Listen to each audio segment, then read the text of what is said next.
Je suis ravi d'être avec vous. Euh, Effectivement, j'ai la chance de diriger le Laboria. Le Laboria, c'est une initiative du ministère du Travail et d'INRIA, qui est cet institut qui a un centre à Montpellier, qui n'en a pas à Toulouse, mais qui en a à Montpellier, spécialisé dans les technologies digitales, et qui a décidé depuis quelques mois de s'encanailler avec un sociologue. Et l'INRIA m'a confié la direction scientifique de ce bel objet, le Laboria, lancé en novembre 2021 par Elisabeth Borne, et qui a été poursuivi par les ministres successifs et qui va continuer jusqu'en 2026 au moins.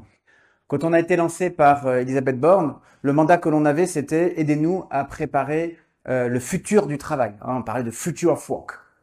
Et puis c'est passé quelque chose qui ne vous a pas échappé, c'est que ce futur est devenu très présent, avec l'arrivée de l'IA générative et l'utilisation de plus en plus importante de l'IA générative au travail. Mais comme on le verra, cette utilisation, elle est un peu différente de ce qu'on avait en termes d'IA jusqu'à présent. Jusqu'à l'année dernière, on avait massivement des usages de l'IA corporate. On y reviendra, où il y avait des projets d'IA dans les entreprises et les organisations. Ça correspondait à peu près à 1% des travailleurs en France qui disaient « je travaille avec l'IA ». En 2023, on est passé à 20%. Sauf que ce passage de 1% à 20%, ce ne sont pas des initiatives d'employeurs, ce sont des initiatives d'employés. Ce sont les employés qui ont embarqué l'IA au travail sans qu'on leur demande et sans le dire. Et dans ce qu'on appelle aujourd'hui le shadow AI, qui est dominant dans les usages professionnels de l'IA, qui ne va pas le rester très longtemps, parce que les entreprises ne vont pas laisser très longtemps la grande kermesse comme ça de l'IA se développer, eh bien, on a découvert des choses, on a appris des choses. Mais d'abord, revenons un petit peu dans le temps et demandons-nous quels sont les progrès de l'intelligence artificielle et en quoi ça nous a surpris. Alors, pourquoi on dit que l'intelligence artificielle peut travailler? On a commencé à le dire en 2013. En 2013, il y a ce fameux article que vous avez sûrement croisé de Frey Osborne, deux économistes d'Oxford, qui nous disent 47% des emplois américains se situent dans une probabilité haute d'automatisation d'ici 10 à 20 ans. 47%. Un emploi sur deux à 20 ans, en termes de politique publique, on ne sait pas faire. Voilà, clairement, ça va trop vite. Alors, pourquoi ils écrivent cet article? Et pourquoi ils ont cette conviction que ça y est, l'IA peut bosser? En fait, en très peu de temps, il s'est passé trois choses qui sont assez différentes, mais qui convergent.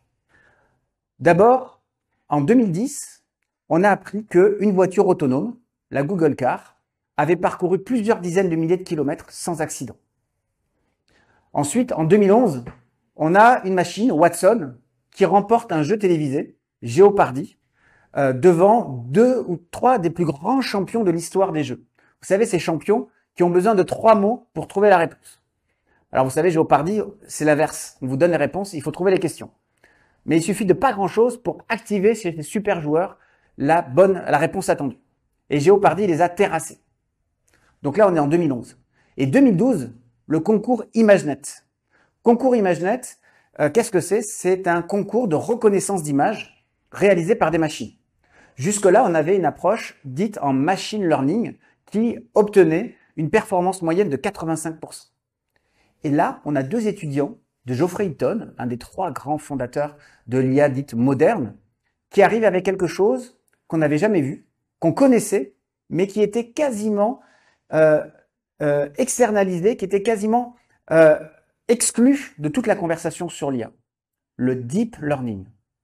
Pourquoi c'était exclu? Parce qu'en 1969, un des grands fondateurs de l'IA, Minsky, avec un autre collègue qui s'appelait Pepper, sort un livre, Perceptron, où ils disent les réseaux de neurones, c'est de la merde.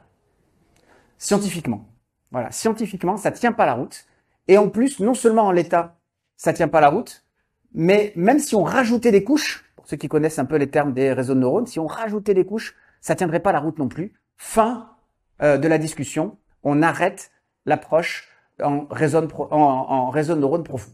Et bien là, on a Hinton qui arrive, qui fait partie un peu de cette secte quand je dis secte, c'est qu'ils sont très minoritaires et on se fout un peu d'eux. Dedans, il y a Yann Lequin, qui est connu, et puis il y a Joshua Bengio aussi. Ce sont les 3 en fait, les 3 parrains. Eh bien, ces 3 parrains, on continue à travailler, même si on leur donnait pas beaucoup d'argent. Et là, ils pulvérisent la performance moyenne qui était de 85% et il la passe à 92%. Donc, ces 3 activités conduisent parler et répondre à des questions et reconnaître des images, eh bien, laisse penser que ça y est, l'IA peut bosser. Et qu'est-ce qu'elles ont en commun, ces trois activités? On ne sait pas les formaliser. On ne sait pas décrire l'ensemble des compétences nécessaires à une machine pour qu'elle parvienne à les réaliser. Du coup, comment on fait? Eh bien, vous le savez, on le fait par la data. Plutôt que de programmer une machine, de mettre en place un ensemble de règles dans l'approche symbolique, eh bien, on amène la performance qu'on n'arrive pas à avoir par la règle et la formalisation, par la data. Et donc, en 2013, Frey Osborne nous dit, ça y est, l'IA peut bosser et ça va être terrifiant. Alors, comment ils arrivent à ce résultat? Ils arrivent à ce résultat en mobilisant, premier concept pour briller dans votre dîner ce soir, les goulets d'étranglement à la frontière technologique. En anglais, c'est bottleneck to automation. Goulet d'étranglement à la frontière technologique. Qu'est-ce que c'est que ce barbarisme? C'est un ensemble de formes d'intelligence sur lesquelles on estime que l'humain garde un avantage comparatif fondamental sur les 20 années à venir. Une fois qu'on a défini ces goulets d'étranglement, méthodologiquement, les économistes vont les projeter sur des nomenclatures de compétences métiers. Et ils vont regarder ensuite quels sont les métiers qui mobilisent ces compétences. Et plus vous mobilisez les compétences que la machine ne peut pas faire, moins vous êtes exposé à l'IA. À l'inverse, moins vous mobilisez ces formes d'intelligence et ces compétences, plus vous êtes exposé à l'IA. Alors, quels sont ces trois goulets d'étranglement à la frontière technologique? Le premier, c'est la perception et la manipulation. Travailler avec ses mains, avec ses doigts, dans des positions inconfortables, dans des environnements non structurés, comme le plombier. On disait souvent l'artisan ne peut pas être automatisé. Alors, on peut y revenir, parce que on n'est pas obligé de mettre un robot qui fait la même chose que Super Mario. On peut redéfinir la cuisine pour qu'un robot puisse changer l'évier. Quand on a fait une machine pour laver la vaisselle, on n'a pas fait un robot qui met le tablier, qui prend l'éponge et qui prend les assiettes. On a fait une boîte et on a organisé les choses autrement. Mais pour que Super Mario robot intervienne dans la cuisine, il faut qu'on fasse une cuisine qui soit une boîte et il faut qu'on la duplique le plus possible pour évidemment rentabiliser le robot. Donc on n'y est pas. Deuxième forme d'intelligence, l'intelligence créative. Les idées nouvelles, les beaux-arts. Et là, vous commencez à voir qu'on est en 2013 et que ça a pris un petit coup de vieux. Parce qu'entre-temps, il y a l'IA génératif qui est arrivé et qui va chercher ces sujets-là. Mais Frey Osborne nous disent, plus vous mobilisez l'intelligence créative dans votre métier et moins vous êtes exposé à l'IA. Troisième forme d'intelligence, l'intelligence relationnelle. Négocier, persuader, prendre soin des autres, comprendre les autres. À nouveau, l'étude nous dit, plus vous mobilisez cette forme de compétence-là, moins vous êtes exposé à l'IA. Alors, le graphique qui arrive est le graphique star de l'étude. Elle nous dit quels sont les métiers les plus exposés. Transport, production, administration, vente, service. Quels sont les métiers les moins exposés? Médecin, art, éducation, ingénierie, management. On est en 2013 et la conviction que l'on a, c'est que l'IA va aller chercher les routines, va aller chercher la répétition. On convertit ça pour rassurer le travailleur en disant les tâches à faible valeur ajoutée ou les tâches ennuyeuses, les tâches répétitives. Et la promesse pour le travailleur, c'est quoi? C'est vous allez vous concentrer sur les tâches à plus haute valeur ajoutée. Vous allez donc mieux vous réaliser, vous allez mieux vous éclater. Donc ça, c'est 2013. Pour la France, on nous dit que 42%, c'est le cabinet Roland Berger qui nous le dit, des emplois français se situent dans une probabilité haute d'automatisation. Et le cabinet Bruegel va encore plus loin, il nous dit que c'est 50%. On reprend notre D'Oréal pour aller 10 ans plus tard. Et là, on passe en 2023, cet été, l'été dernier. 2023, l'OCDE sort une nouvelle étude. Comment ils s'y prennent? Ils vont faire un état de l'art consolidé des 10 applications de l'IA qui ont connu les progrès scientifiques les plus significatifs sur la période 2010-2015. On va me dire, ça remonte, mais c'est là où on a le plus de certitude. Mais vous avez en tête que l'article qui met un peu le faux poudre en matière de Transformers et de LLM, c'est 2017. Attention is all you need, en référence à la chanson des Beatles, All You Need Is Love. Donc, on est encore un peu avant. Alors, l'IA générative, ça existe, mais on n'a pas encore ce principe basé sur l'attention qui est consacré par l'article. Sur quoi l'IA a le plus progressé? Sur quoi les chercheurs de l'IA ont le plus progressé? La reconnaissance des pistes musicales et instrumentales. Certains d'entre vous ont sûrement Shazam sur leur téléphone. La reconnaissance du langage, la traduction, les jeux de stratégie abstraite, la modélisation du langage, la réponse à des questions visuelles, la reconnaissance d'images, la génération d'images, la compréhension de la lecture et les jeux vidéo en temps réel. Vous allez me dire, c'est un peu éclectique, ça part dans tous les sens. Quel est le fil rouge entre toutes ces applications? L'OCDE nous le donne. Contre toute attente, il y a à bien plus progresser sur les tâches cognitives de haut niveau non répétitives. Les tâches cognitives de haut niveau non répétitives. Qu'est-ce que ça veut dire en matière de compétences? Parce que là, on n'a parlé que d'application. L'application et les compétences, c'est pas la même chose. Ça, c'est la deuxième question que se pose l'OCDE. Et pour ça, ils vont rassembler ces applications, ils vont faire tourner un algo, et ils vont regarder le degré de correspondance entre ces potentialités technologiques et à nouveau une nomenclature de compétences. Ils vont utiliser la nomenclature des compétences qu'ils exploitent pour une enquête mondiale qu'ils font régulièrement, qui s'appelle l'enquête PIAAC. L'enquête PIAAC, c'est une enquête mondiale sur les compétences des adultes. Du coup, sur quoi l'IA a le plus de compétences, maintenant qu'on bascule dans un vocabulaire plus RH? L'ordonnancement de l'information, c'est-à-dire organiser les informations selon une règle préétablie, la mémorisation, la vitesse de perception, la capacité à appréhender des éléments à une très grande rapidité, la vitesse de structuration, la capacité à clusteriser des données, à organiser les données suivant un schéma cognitif, et la flexibilité de structuration, qui est la même compétence, mais la capacité à la réaliser alors même que les datas que vous recherchez sont masqués par des éléments distrayants. Sur quoi l'IA a le moins progressé? La stabilité membra, la résistance, la force statique, la force dynamique et la force du tronc. En fait, l'IA a beaucoup progressé là et elle a beaucoup moins progressé là. Alors, vous avez des travaux extraordinaires sur la robotique. Vous avez ceux du LAS, Cocorico, mais aussi ceux de Boston Dynamics. Mais on est encore très loin d'arriver à faire une machine aussi performante que ce corps magnifique dont la nature nous a donné et qui est aussi le fruit de grandes couches successives d'évolution qui nous permet d'avoir un corps extrêmement résistant, extrêmement résilient, avec une capacité aussi à compenser quand il y a un muscle défaillant. Si à la fin de la conférence je me tords la patte, j'espère pas, eh bien je vais quand même réussir à me traîner jusqu'à une chaise parce qu'il y a d'autres muscles qui vont prendre le relais. Un robot, c'est 37 articulations les meilleures et 37 moteurs. Quand il y en a un qui est foutu, l'articulation est morte.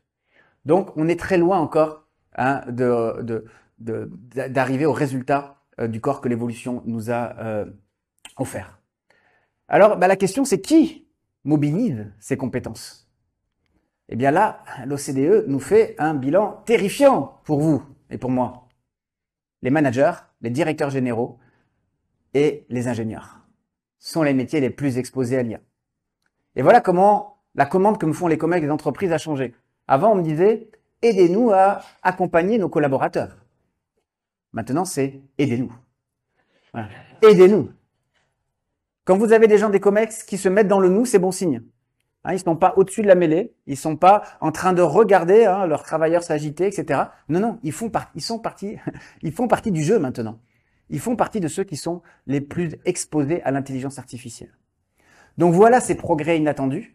Ce que ça dit, c'est pas que il n'y a que les ingénieurs, les managers et les directeurs généraux qui sont exposés. Ça dit que cette transformation, elle n'est pas sectorielle et elle n'est pas high skill, low skill, middle skill. Elle est pour tout le monde. On n'est pas épargné par nos diplômes, on n'est pas épargné par notre expérience. On est tous concernés par l'avènement de ces systèmes.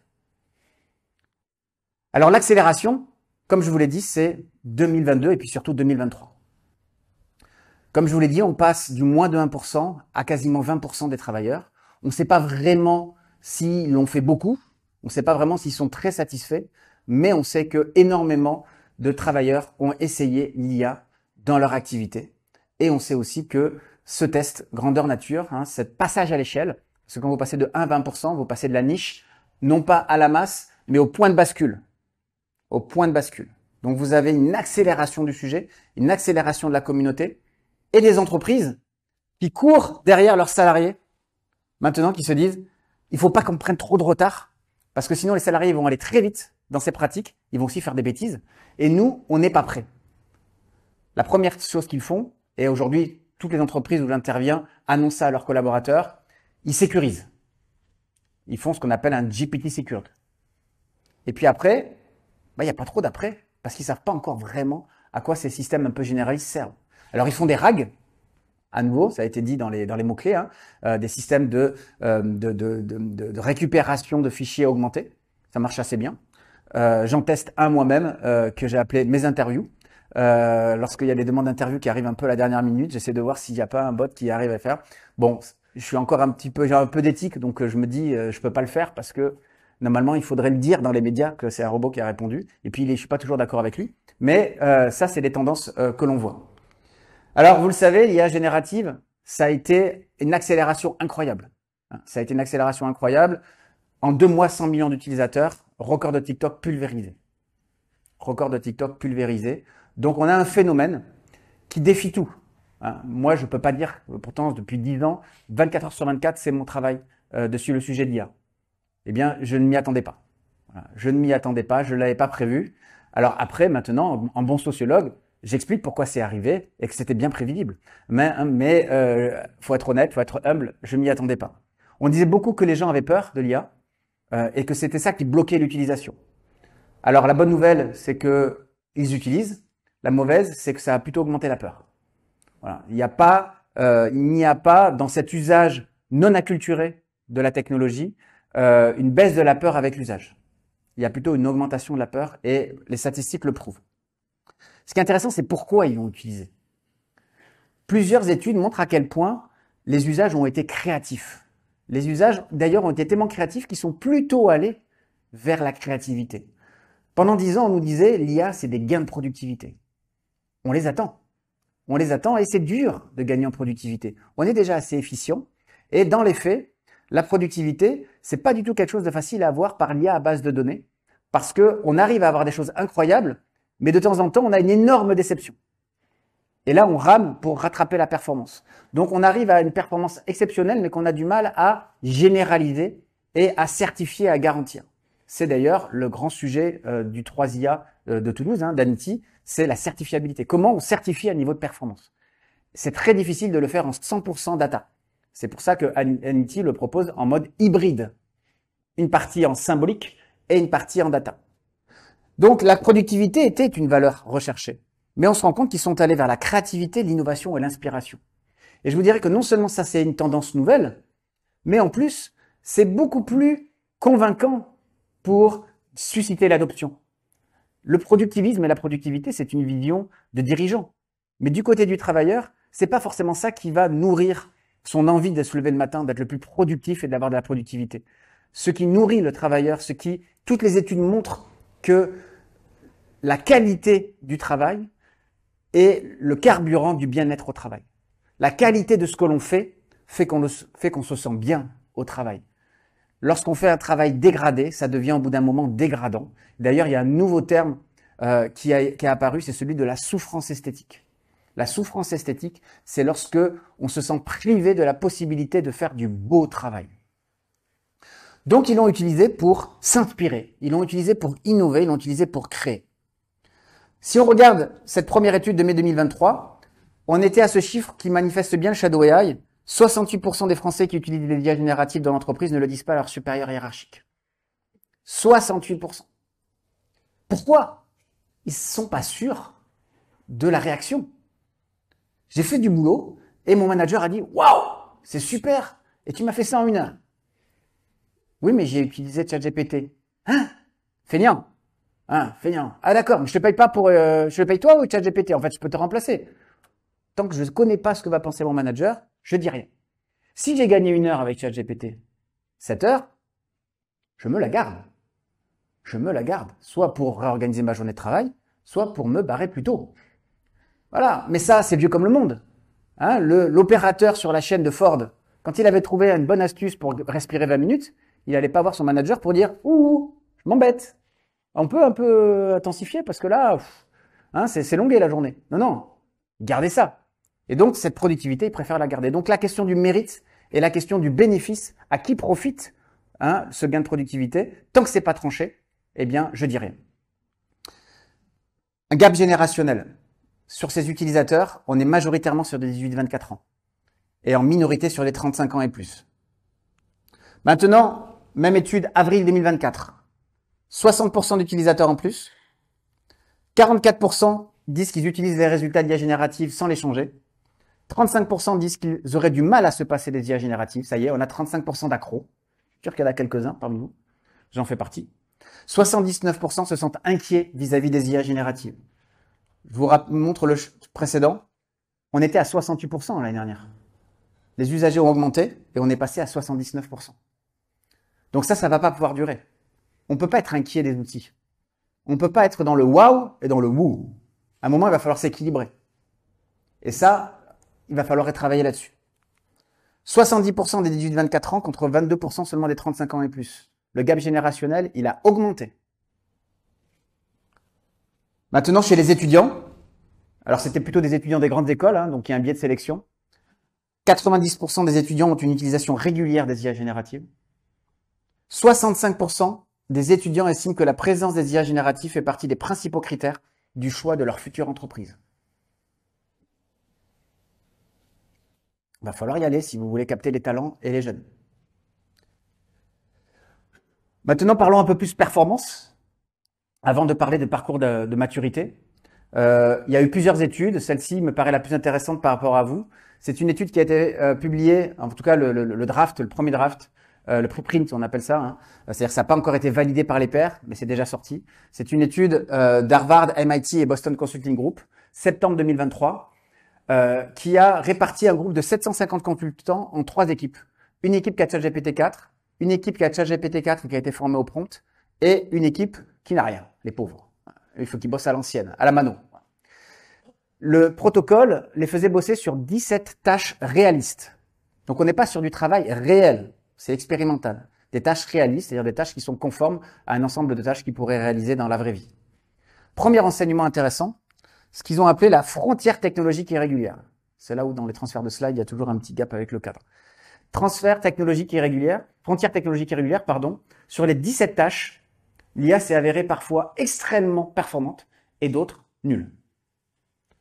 Ça veut dire quoi? Eh bien, ça veut dire que on ne peut pas savoir en avance sur quoi l'IA générative est performante. C'est ce qu'on appelle les compétences émergentes. Et d'ailleurs, OpenAI a fonctionné avec le principe de compétences émergentes. Ça ne vous a pas échappé que on nous a livré le produit en novembre 2022 et le mode d'emploi en décembre 2023. Mais pourquoi ils ont fait ça? Parce qu'ils ne l'avaient pas. Et comment ils l'ont eu? Grâce à nous. Ils ont pris tous nos prompts et ensuite ils ont balancé nos prompts sur la machine et ils ont regardé dans quelle configuration le système se comportait le mieux. Parce qu'il y a tellement de paramètres qu'ils n'en avaient pas la moindre idée. Eux, leur principale préoccupation, c'est que ça peut écrire et que ça écrive pas de cochonneries.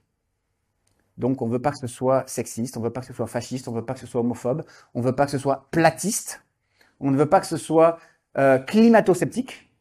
On peut y arriver, mais il faut faire des efforts quand même. Il faut vraiment vouloir lui faire cracher des cochonneries. Mais normalement, il ne le fait pas. Et puis quand il le fait, derrière, on le découvre, donc on reparamètre pour ne pas y arriver.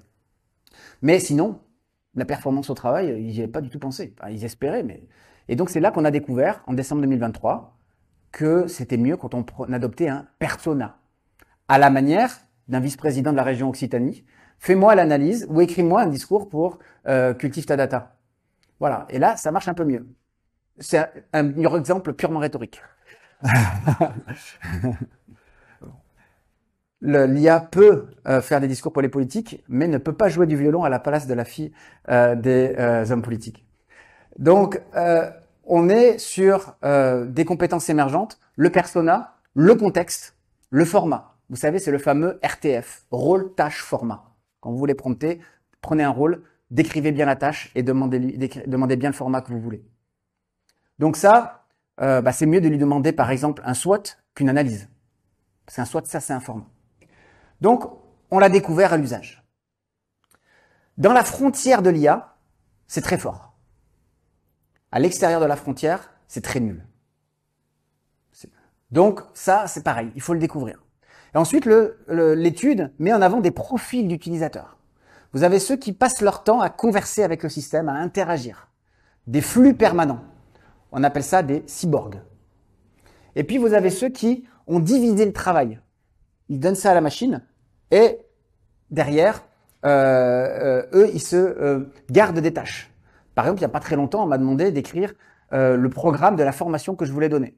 Je leur ai envoyé par mail 5 sujets.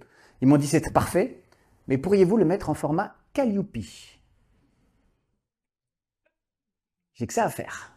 Le mettre en format Calliope. Alors, il faut que je fasse une recherche, il faut que je regarde un peu différents formats, il faut que je le tape, etc. ChatGPT, mets-moi ça en format Calliope. Il me sort un truc, ça a l'air vachement bien, à la minute près. Il me met 2-3 bullshit, j'en laisse la moitié, et il me met des choses que j'ai pas envie de faire, que j'enlève, et il oublie 1 ou 2 trucs que j'ai envie de faire, que je rajoute. Temps de travail 5 minutes, j'envoie, j'attends, fiévreusement, lendemain, c'est parfait. Validation par le marché. Voilà. J'y ai pas mis de cœur, j'y mets pas de sens, ça a sûrement du sens pour des gens, mais ça n'en a pas pour moi, et ça fonctionne. Donc vous voyez, ça c'est les centaures. Les centaures, il y a des choses qui se gardent. Des fois, ils ne devraient pas d'ailleurs. L'IA pourrait faire tout aussi bien, mais ils veulent se les garder parce qu'ils y mettent le cœur. Je ne laisserai pas l'IA choisir le sujet des formations que je vais donner. Par contre, je laisse volontiers l'IA le mettre en format Calliope.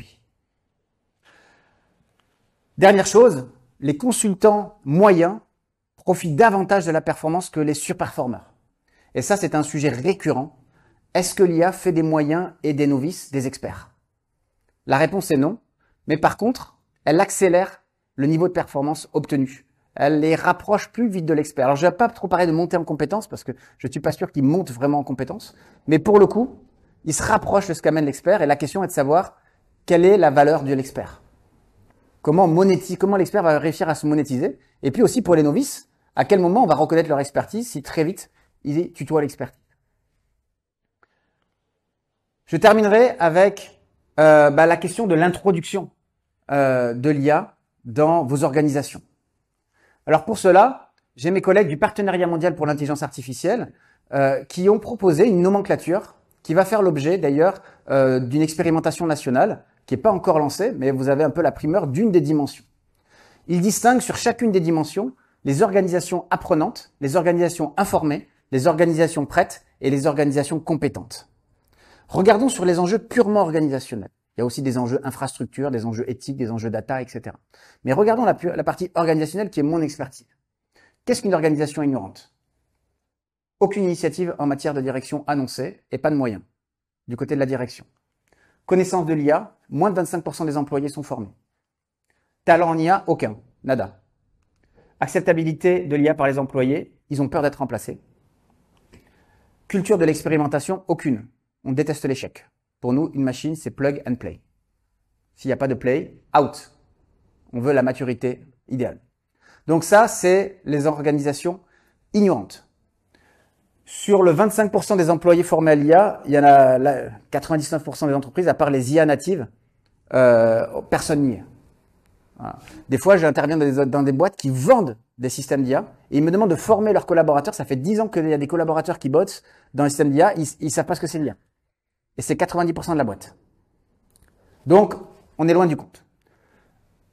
Informer. On a des initiatives annoncées, mais il n'y a pas de sous. On a entre 25 et 50% des employés formés. On a quelques employés qui ont un niveau basique. On a du côté des employés une utilisation, mais on ne lui fait pas confiance. Et enfin, du côté de la culture et de l'expérimentation, on veut des systèmes qui ont déjà été testés. On veut des REX. Donc là, on est dans les informés. Maintenant, les prêtes. Soutien de la direction, ressources allouées pour les initiatives, mais sans stratégie claire. Il y a des sous, mais il n'y a pas de vision. Clairement, il y a plein de boîtes aujourd'hui qui disent « Moi, j'ai donné accès à ChatGPT 4 Secured à mes employés. C'est bon, l'IA fait. » Ça s'appelle une stratégie IA. Voilà. Connaissance de l'IA, entre 50 et 75%. Là, on rentre vraiment dans les champions. Talent en IA, on a des niveaux intermédiaires. Acceptabilité, il y a de la confiance et de l'acceptation de l'IA. Culture de l'expérimentation, on sait que l'expérimentation, c'est essentiel. Donc là, vous voyez, on est assez mature. Maintenant, les compétentes, vous, soutien de la direction, il y a des moyens et il y a une feuille de route stratégique. Il y a des sous et on sait où on les met et on sait où on va. Connaissance de l'IA, on a plus de 75% des collaborateurs qui sont formés. On a des experts en IA, on a des talents les collaborateurs voient l'IA comme une augmentation du travailleur. Et non seulement on aime l'expérimentation, mais on favorise les initiatives. Vous savez que beaucoup d'entreprises, par ailleurs engagées sur l'IA, ont tout fait pour bloquer l'accès à ChatGPT. Aussi parce que les collaborateurs faisaient des bêtises en termes de confidentialité des données, etc. Mais là, on avait des initiatives. On se bat depuis des années pour dire « n'ayez pas peur », et maintenant on leur dit « faites attention ». Qu'est-ce que je dois faire? Qu'est-ce que je comprends? N'ayez pas peur, en fait. Non, en fait, n'ayez pas peur des systèmes corporate, faites attention aux systèmes qui sont en mode bricolage et qui sont par des services grand public. Bien sûr, mais il y avait des initiatives, il y avait de l'envie, on l'a tué. Donc voilà un peu le chemin vers la maturité. Et la question n'est pas de sauter les étapes, mais d'aller d'étape en étape. Je terminerai sur cette prédiction d'Herbert Simon.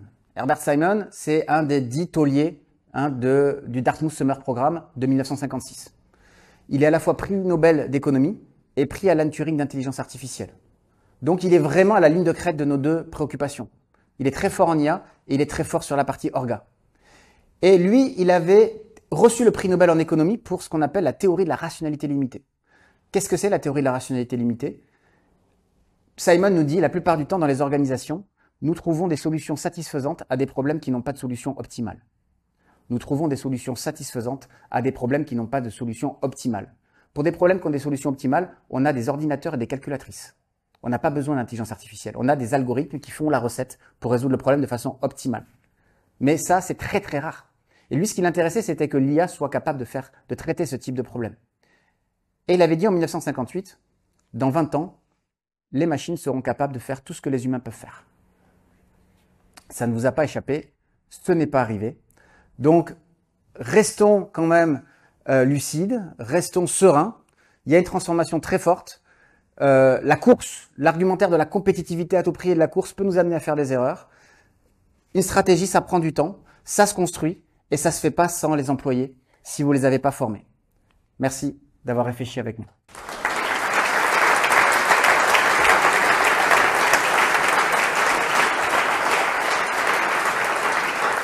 Merci beaucoup, Yann. Très passionnant, je te propose de rester un petit peu avec nous. Il y a peut-être des questions, je vais laisser Vincent prendre le relais. Alors, il y a une réponse qui peut plaire à certains environnements de travail et déplaire à d'autres. Par exemple, elle ne plaît pas du tout à Airbus et je comprends pourquoi.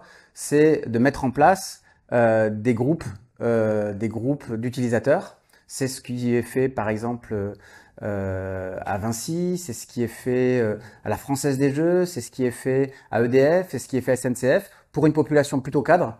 Et on leur périmètre un GPT Secured ou un équivalent, un LLM, un ensemble d'outils d'IA générative, et on leur dit, vous allez l'utiliser, et à intervalles réguliers, on fera des workshops, et on partagera les pratiques. Et derrière, on est sur l'approche compétences émergentes. Pourquoi pour Airbus? Pas parce qu'ils sont obtus, etc. Parce que quand on rentre dans l'industrie avec des niveaux critiques, cette approche très tâtonnante, elle est très difficile à adopter, elle fait pas partie de la culture. La culture, c'est la garantie, c'est la certifiabilité. Donc, c'est beaucoup moins évident pour des industries qui sont très critiques d'avoir ce type de pratique. Donc, ça, c'est la première étape. Alors, j'ai perdu le sens de votre question.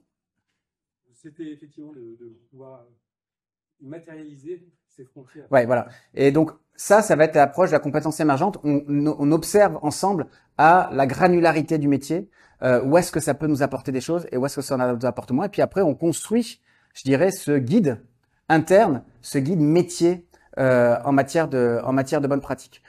Ça, c'est pour la période actuelle, qui est beaucoup basée sur, finalement, une IA générative qui repose en grande partie sur les interactions de la machine. Vous connaissez le précepte, garbage in, garbage out. Si vous promptez mal, si vous savez pas utiliser les tips et que vous en découvrirez pas, eh bien, vous n'avez pas cette performance. Pour l'IA industrielle, j'en ai parlé. Actuellement, on travaille plutôt sur l'IA de confiance. Et l'IA de confiance, c'est celle qu'on peut mettre sur des systèmes critiques. C'est celle qu'on va pouvoir mettre sur les IA dites à haut risque, si je reprends le vocabulaire de la régulation européenne. Et sur l'IA à haut risque, on ne pourra pas mettre des systèmes purement statistiques, des boîtes noires trop complexes. Il faudra mettre des systèmes qui ont des caractéristiques qui correspondent au niveau de responsabilité qu'on engage quand on utilise une machine plutôt qu'une décision humaine. Et donc là, on va essayer peut-être de réduire un peu la performance, mais de renforcer la fiabilité. Et puis après, on a ce que nous annonce Yann Lequin pour dans au moins 10 ans. Hein, c'est l'Objective Driven AI. C'est l'IA qui comprend vraiment le monde, qui ne contourne pas la difficulté de compréhension du monde par la statistique, mais qui le comprend, qui est capable de projeter la décision dans un monde physique, avec ce qui est possible de faire et de ne pas faire, c'est-à-dire une IA qui ne disserte pas sur la taille des œufs de vache, comme l'a fait l'IA ChatGPT, mais qui comprend, qui a du bon sens, qui est capable de comprendre le sens d'un objectif, qui est capable de prioriser les sous-objectifs pour atteindre l'objectif, qui a une mémoire persistante, et ce que nous dit Yann Lequin, qui est capable, ce que ne sait pas faire l'IA aujourd'hui, de planifier un voyage Paris-New York, du saut de votre lit à votre nuit d'hôtel à New York. Et ça nécessite énormément de connaissances, énormément de compréhension du monde. Et aujourd'hui, l'IA générative en est loin. C'est vrai qu'il a écrit ce livre. Et en fait, l'intelligence artificielle, elle existe en tant que discipline. Les chercheurs qui ont une thèse en IA existent. Les gens qui ont le métier existent. Ce qui n'existe pas, c'est la machine intelligente. Voilà. La machine intelligente, l'intelligence au sens compréhension du monde, n'existe pas. La machine fait des choses incroyables et elle fait certaines choses mieux que nous.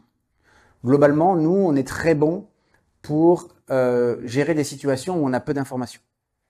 Parce qu'on complète ce manque d'informations par notre compréhension du monde. La machine, l'intuition, ce que Daniel Kahneman appelle le système 1. On est beaucoup moins bon quand on a beaucoup de données, beaucoup d'informations. Et là, l'intelligence artificielle commence à être meilleure. Et effectivement, l'intelligence augmentée, c'est cette idée que le défi actuel, peut-être que dans l'avenir, on aura des machines vraiment intelligentes, celles que nous promet Yann Lequin, eh bien, elle est plutôt sur notre capacité à tirer parti de cette forme d'intelligence très forte avec beaucoup de données pour essayer de temps en temps de challenger nos intuitions. On sait qu'on a nos intuitions suffisent pour résoudre une très grande partie des problèmes que l'on doit affronter. Mais dès que le problème devient un peu statistique, ça chauffe. Et pour traiter cette chauffe cognitive, on a un mécanisme qui s'appelle les biais. Le biais, c'est quoi? C'est une économie d'énergie. C'est une économie d'énergie. Quand vous avez un candidat que vous voulez recruter, c'est très dur de savoir s'il est bon ou s'il n'est pas bon, s'il est le candidat. Ben on sait qu'il y a plein de biais dans le recrutement. La poignée de main, la personne, ses passions, l'endroit où il est né, le type le diplôme qu'il a eu. On sait par exemple que le principal biais de recruteur, c'est le biais de ressemblance. Plus il vous ressemble et plus vous avez envie de le recruter. Et plus vous vous mettez en situation de devoir de le séduire plutôt que de le challenger. Voilà. Donc on a les biais. Et dans les faits, il y a certaines décisions où les biais, ils sont pas à notre avantage. Voilà. Ils sont pas à notre avantage. Donc l'idée, c'est de regarder comment la machine, qui par ailleurs souffre également de biais, qui sont souvent les mêmes que les nôtres, eh bien on peut la paramétrer, la corriger et l'utiliser pour équilibrer, pour trouver les ressources quand nos biais à nous nous empêchent d'aller vers l'excellence et d'aller vers la performance. Après, c'est pas intelligent, mais c'est très utile. Il n'y a pas eu d'intelligence artificielle pour me formater ma formation en Calliope. Il n'y a pas eu une intelligence, mais il y a eu un système statistique qui a utilisé mon prompt, qui a utilisé les grandes bases de données d'apprentissage et qui a sorti quelque chose qui n'est pas vrai, mais qui est juste. C'est la différence entre le vrai et le juste. Plus la vérité compte, plus l'IA est dangereuse, l'IA générative est dangereuse. Mais quand vous cherchez quelque chose de juste, c'est-à-dire quelque chose éventuellement qui est validé par le marché, eh bien, l'IA générative est vraiment intéressante. Ouais. Oui, c'est vrai que quand on cherche de la fiabilité en dehors de sa zone de compétence, l'usage de l'IA générative, il y a d'autres systèmes d'IA, mais l'usage de l'IA générative n'est pas sûr. Voilà. Il n'est pas sûr. Donc là, ce qu'on nous dit, c'est que il va falloir développer notre esprit critique. C'est-à-dire que même si on n'a pas la maîtrise du sujet, on développe des capacités à critiquer, à challenger, à questionner, soit l'IA générative elle-même, soit d'aller vérifier par d'autres, sur d'autres sources. Ça veut dire que quelque part, le gain de productivité est affaibli, mais quand il est dangereux d'aller chercher des gains de productivité sur des domaines qu'on maîtrise pas. Donc, ce qui est important, c'est à l'échelle de vos organisations, de commencer à scorer la dangerosité des usages et de vous dire, pour créer un peu des réflexes. j'ai une question à poser à ChatGPT. Est-ce que la vérité compte? Non. C'est sûr. Oui. Est-ce que j'ai la compétence pour vérifier? Non. On est en zone de danger. Oui. Est-ce que je suis prêt à prendre la responsabilité de la codécision, de cette décision que je vais construire avec ChatGPT? Si la réponse est non, pas sûr. Si la réponse est oui, on peut y aller, mais avec un maximum de précautions qui peuvent être individuelles, mais aussi collectives. Voilà un peu comment on doit apprendre à utiliser ces systèmes. On fait tous des erreurs, ça m'arrive de laisser passer des choses, ça m'arrive des fois dans l'empressement aussi de faire des usages non experts et de me rendre compte que j'ai dit une bêtise. Voilà, on est tous en train d'apprendre, il faut avoir de l'humilité, mais ce qui est sûr, c'est que la première zone de démarcation, c'est est-ce que la vérité est importante ou pas? Vous avez sûrement entendu parler de cet avocat qui a voulu défendre un client qui s'était pris le chariot de l'hôtesse de l'air dans le genou. Et il voulait attaquer la compagnie pour récupérer quelques millions de dollars à l'américaine. Il est allé voir l'avocat qui a dit pas de problème. L'avocat, une fois que le client est parti, il a regardé sur ChatGPT, est-ce que tu peux me trouver 10 arrêts, 10 jurisprudences qui me permettent de défendre mon client? ChatGPT, hop, il a amené ça au juge. 3 jours plus tard, il est convoqué, maître, oui, 5 000 $ d'amende. Vous m'avez fourni quelque chose qui est 100% faux, il n'y en a aucun arrêt qui existe. Pourquoi? Parce qu'en droit, c'est pas statistique. Votre plaidoirie est statistique, mais pas le droit. Le droit, ce sont des lois, le droit, ce sont des arrêts, c'est des jurisprudences. Après, il y a des interprétations. Là, ça peut être statistique. Mais est-ce que ça a été dit ou pas dit? Ça, c'est binaire. Oui ou non.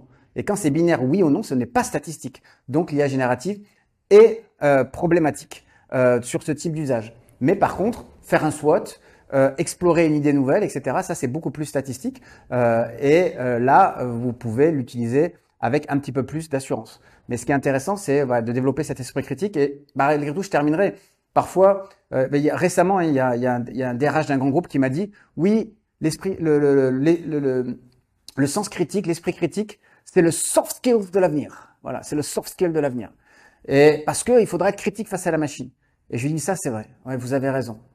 Maintenant, est-ce que vous pouvez me dire, avant que ChatGPT arrive, quelle place vous faisiez à l'esprit critique dans votre organisation? Parce que nous, on n'est pas des disques durs, on ne fait pas de partition. Si l'esprit critique est important, c'est une culture globale. Et donc, elle va s'exprimer vis-à-vis de l'IA générative, mais aussi vis-à-vis du management. Préparez-y-vous. Alors, premier niveau de réponse, l'IA, c'est une technologie de l'intelligence. C'est une technologie qui interfère entre la pensée et nous. C'est une technologie qu'on va utiliser pour penser. C'est pas la première. Le livre est une technologie de l'intelligence. Quand je lis un livre qui m'inspire, je me mets à penser autrement. Voilà, je me mets à penser autrement. Donc, quelque part, ça a une influence sur moi. Socrate, vous connaissez l'exemple, Socrate interdit l'écriture à ses disciples. Parce que ça va les rendre idiots. C'est dégénératif, le livre. L'écriture dégénérative, extraordinaire. Moi, si mon fils il est accepté d'écrire 3 pages, ça serait le bonheur. Non, Socrate, il dit, si vous vous mettez à écrire, vous allez arrêter de mémoriser. Et si vous ne mémorisez plus, vous ne saurez rien et vous ne pourrez plus vous disputer, au sens de la disputation de la philosophie grecque.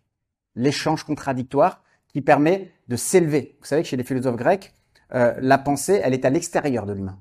Elle n'est pas à l'intérieur. Elle est à l'extérieur, c'est une conquête. L'intelligence, elle n'est pas dans l'humain, c'est une conquête. Et c'est une conquête notamment par la dispute. Donc, écriture, c'est le bad.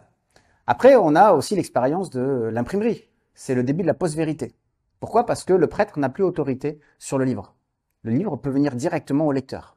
Donc, on est déjà dans le début de la post-vérité et on dit panique morale. Il n'y aura plus de vérité. Et bon, moi, je suis né dans les années 80. La télévision rendait idiot. Internet rendait idiot. Quand j'ai démarré l'enseignement à l'université Toulouse-Jean Jaurès, on nous disait surtout pas Wikipédia. Ah, Wikipédia, oulala. Pourquoi? Parce que tout le monde peut écrire dans Wikipédia. Alors que dans l'encyclopédie, c'est les maîtres qui écrivent. Et Wikipédia dit non. C'est de l'intelligence distribuée. Dans les faits, il y a peu d'auteurs. Mais malgré tout, donc c'est pas fiable. Aujourd'hui, n'importe quel enseignant va sur Wikipédia pour vérifier les choses. Parce que derrière, on a mis en place des systèmes de contrôle, etc. Donc, voilà, on est dans cette forme de panique morale à chaque fois qu'il y a une technologie de l'intelligence. Maintenant, l'IA, eh bien, évidemment que dès lors qu'on ne pratique plus une compétence cognitive, eh bien, on va avoir des difficultés à l'encapsuler. Hein. Une compétence cognitive, elle a besoin de se répéter, et c'est un peu comme la trace de neige. Plus vous passez, plus elle est profonde. Si vous ne l'activez pas, elle disparaît. La question est de savoir si est-ce que tout est important, est-ce qu'il y a des choses dont on peut se débarrasser pour aller vers des choses plus élevées, et la question aussi est de savoir à quel moment, dans les parcours d'apprentissage, on introduit l'intelligence artificielle. Ma fille est en 3e, et il n'y a pas très longtemps, elle a fait un stage, et elle devait faire son rapport de stage. Elle dit, papa, aide-moi. Je l'aide, ça prend du temps. Elle s'énerve, je m'énerve, parce que j'ai d'autres choses à faire. Je sais qu'avec ChatGPT, on plie l'affaire en 5 minutes. Mais qu'est-ce que je fais si je lui propose ChatGPT, si je la forme au prompt? Je le coupe l'accès à la compétence d'écrire un document de plusieurs pages. Écrire 20 pages, c'est le début pour écrire 40, pour écrire 60, pour écrire une thèse. 300, 400, 500 pages. Donc, si je mets l'IA dans cette fenêtre de compétences, eh bien la compétence, elle sera même pas appuyée, elle ne va pas exister. Deuxième chose, je la prive du sourire qu'elle a eu quand elle est allée à l'imprimerie et qu'elle a sorti ce document et qu'elle s'est rendu compte que le travail dur amène de la jouissance, amène du bonheur. Donc, ce qui est important, c'est pas de diaboliser l'IA comme une technologie de la dégénérescence, c'est de regarder à quel moment on l'introduit dans un parcours d'apprentissage pour ne pas fermer les fenêtres d'apprentissage, faire en sorte que l'IA n'arrive pas quand on est supposé acquérir la compétence, mais qu'elle arrive quand la compétence est solide et que là, on puisse être dans l'intelligence augmentée. Sinon, effectivement, on est dans l'intelligence dégénérée. Merci beaucoup, Adam. Merci.